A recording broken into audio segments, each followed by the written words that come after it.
Welcome back. దశాబ్దాలుగా దొంగ దెబ్బతీస్తున్నా ఇంకా చూస్తూ ఊరుకుంటామా? పాక్ మీద ప్రత్యక్ష యుద్ధం మన శాంతి నియమాలకు విరుద్ధమే కావచ్చు, కానీ చేష్టలుడిగి చూస్తూ కూర్చోవడం కూడా మన చేతగానితనంగా మిగిలిపోతుంది. మరి యుద్ధం కాకుండా పాక్ కు బుద్ధి చెప్పడానికి మన ముందున్న దారులేంటి? భారత్ ఒక్కసారి అష్ట దిగ్బంధనం చేస్తే పాక్ పరిస్థితి ఏంటి? భారత్ ఒక్కసారి కన్నెర చేస్తే పాక్ భవిష్యత్ ఏంటి?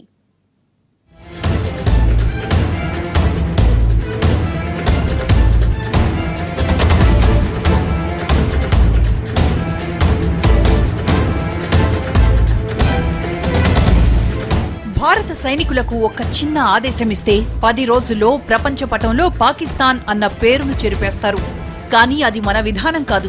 దశాబ్దాలుగా సహనం అనే పునాదులపై నిర్మించుకున్న ప్రజాస్వామ్య ఆలయంలో ఉన్న మనం యుద్ధం చేయడానికి విముఖంగా ఉన్నాం.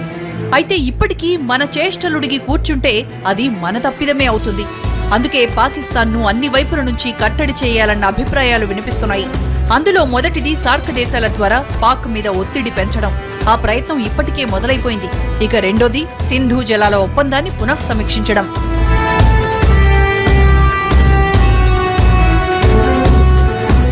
హిమాలయ పర్వత సానువుల్లో పుట్టిన సింధు నది కాశ్మీర్, పంజాబ్ల గుండా పాకిస్తాన్లోకి ప్రవహిస్తుంది. 1960లో అప్పటి ఇరు దేశాల పాలకులు నెహ్రూ, అయూబ్ ఖాన్ల నేతృత్వంలో ప్రపంచ బ్యాంక్ మధ్యవర్తిత్వంలో జరిగిన ఈ ఒప్పందం ప్రకారం ఈ సింధు జలాల్లో 80% పాకిస్తాన్ కి చెందుతున్నాయి. భారత్ మాత్రం 20% నీటినే వాడుకుంటోంది. పాక్ జీడీపీలో సింధు నది పరివాహక ప్రాంతం నుంచి వచ్చే వ్యవసాయ భాగమే 20% వరకు ఉంది. ఇక పాకిస్తాన్లో 40% మంది సింధు నదిపైనే ఆధారపడి జీవిస్తున్నారు. ప్రపంచవ్యాప్తంగా పత్తి ఎగుమతుల్లో పాక్ ముందుందంటే కారణం ఈ సింధు నది. పాక్ కి ఆయువు పట్టుగా ఉన్న సింధు నది జలాలను కట్టడి చేస్తే ఆ దేశాన్ని దారికి తీసుకురావచ్చన్నది కొందరి అభిప్రాయం. మన ఇండస్ కట్ చేస్తే వాళ్ళు కంప్లీట్గా డ్రై ల్యాండ్ అయిపోతుంది. పంజాబ్లో ఎస్పెషలీ వాళ్ళకి పంజాబ్లో చాలా అగ్రికల్చర్ ఉంది, లక్షలు ఎకరాలు. అవన్నీ నీళ్ళు అయిపోతాయి, డ్రై అయిపోతాయి. ఇంకా దానికి మన వాళ్ళు చాలా మంచి ఐడియా ఇది యాక్చువల్లీ. బికాజ్ ఆర్బిట్రేషన్కి వెళ్ళలేదు, దెర్ ఇస్ నో అగ్రిమెంట్, మనం అది చేయగలము. ఈ సింధు జలాల ఒప్పందాన్ని పునఃసమీక్షించడం ద్వారా పాక్ కి ఇవ్వాల్సిన జలాల వాటాను తగ్గించాలన్న అభిప్రాయాలు వినిపిస్తున్నాయి. అంతేకాదు, దశాబ్దాలుగా కాశ్మీర్ ప్రజల అసంతృప్తికి కారణమవుతున్న ఈ ఒప్పందాన్ని పునఃసమీక్షిస్తే కాశ్మీర్ వాసుల్లో కొత్త సంతోషాలు పూయించవచ్చు. ఇందుకోసం సింధు నదీ జలాలు భారీగా సాగునీరు, తాగునీరు, విద్యుత్ శక్తి అవసరాలకు వినియోగించుకునే డ్యాములు నిర్మించడం, ఇప్పటికే నిర్మాణంలో ఉన్న డ్యాముల్ని త్వరితగతిన పూర్తి చేయడం వంటి అంశాల్ని కేంద్ర ప్రభుత్వం పరిగణలోకి తీసుకోవాలన్న అభిప్రాయాలు వినిపిస్తున్నాయి.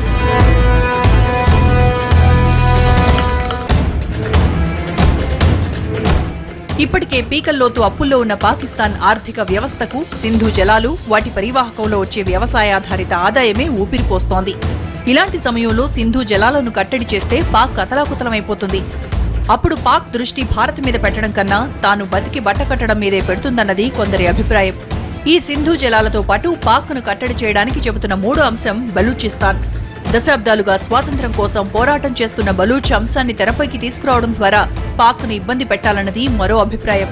సింధు నది తర్వాత ఆ దేశానికి అత్యధిక వ్యవసాయ ఆదాయం వచ్చేది బలూచ్ నుంచే. పాకిస్తాన్లో 40% భూభాగంలో ఉన్న బలూచిస్తాన్లో దశాబ్దాలుగా స్వతంత్ర పోరాటం సాగుతోంది. ఆఫ్ఘన్, పష్తూన్, ఇరాన్ దేశాల సరిహద్దుల్లో ఉన్న బలూచ్ అంశాన్ని తెరపైకి తెచ్చి వారికి నైతికంగా మద్దతిస్తే పాక్ ఉక్కిరిబిక్కిరైపోతుంది. ఇక పాక్ను కట్టడి చేయడానికి మన ముందున్న 4వ మార్గం పాక్ను ఉగ్రవాద దేశంగా ముద్రవేయడం.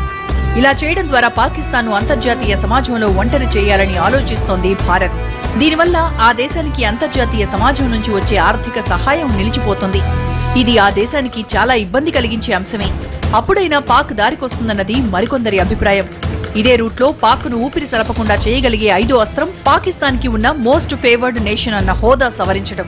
1996లో గాట్ ఒప్పందంలో భాగంగా వాణిజ్యాన్ని ప్రపంచీకరించే క్రమంలో పాకిస్తాన్ కు మోస్ట్ ఫేవర్డ్ నేషన్ హోదా కట్టబెట్టారు. దీనిపై భారత్ కూడా సంతకం చేసింది.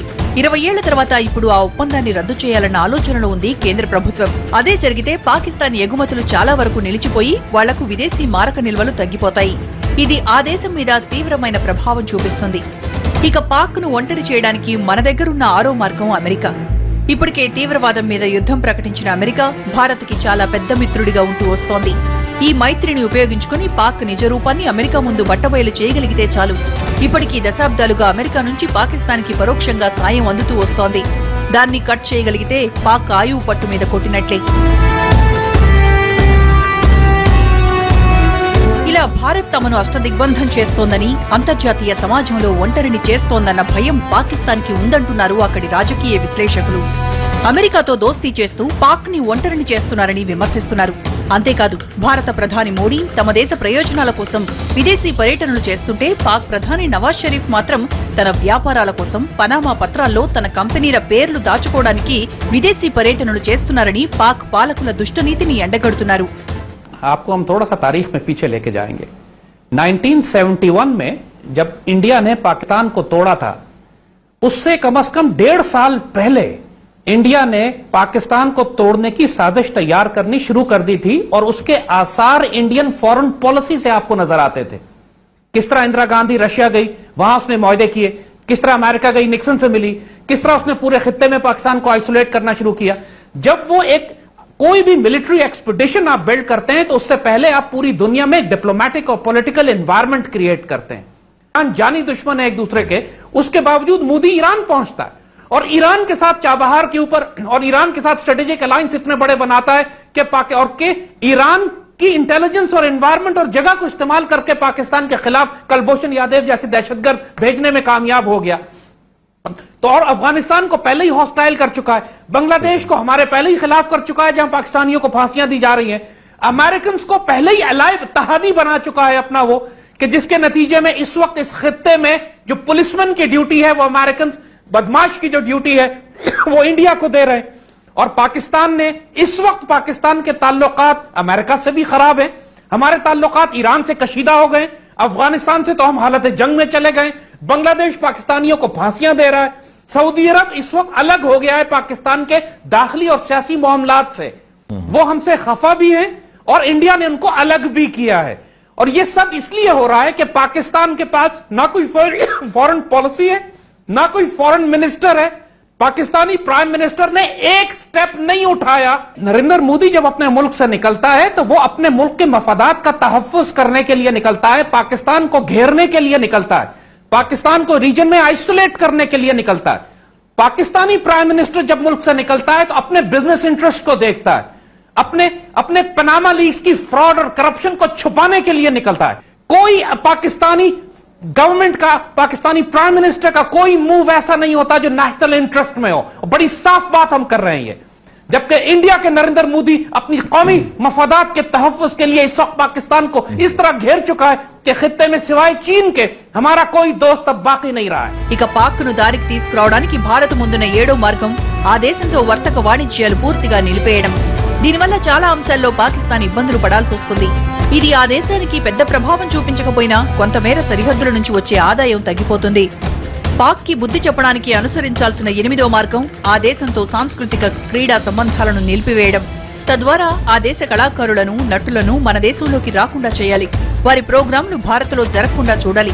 ఇక అంతర్జాతీయ వేదికలపై ఎలాంటి క్రీడల్లోనూ పాక్ తో భారత్ మ్యాచ్లు ఆడకుండా చేయడం, ముఖ్యంగా క్రికెట్ ఆడకుండా చేస్తే పాక్ కి పెద్ద దెబ్బ కొట్టినట్లే. ఇలా ఈ 8 మార్గాల్లో పాక్ ని అష్టదిగ్బంధం చేయాలన్న అభిప్రాయాలు పెద్ద ఎత్తున వినిపిస్తున్నాయి.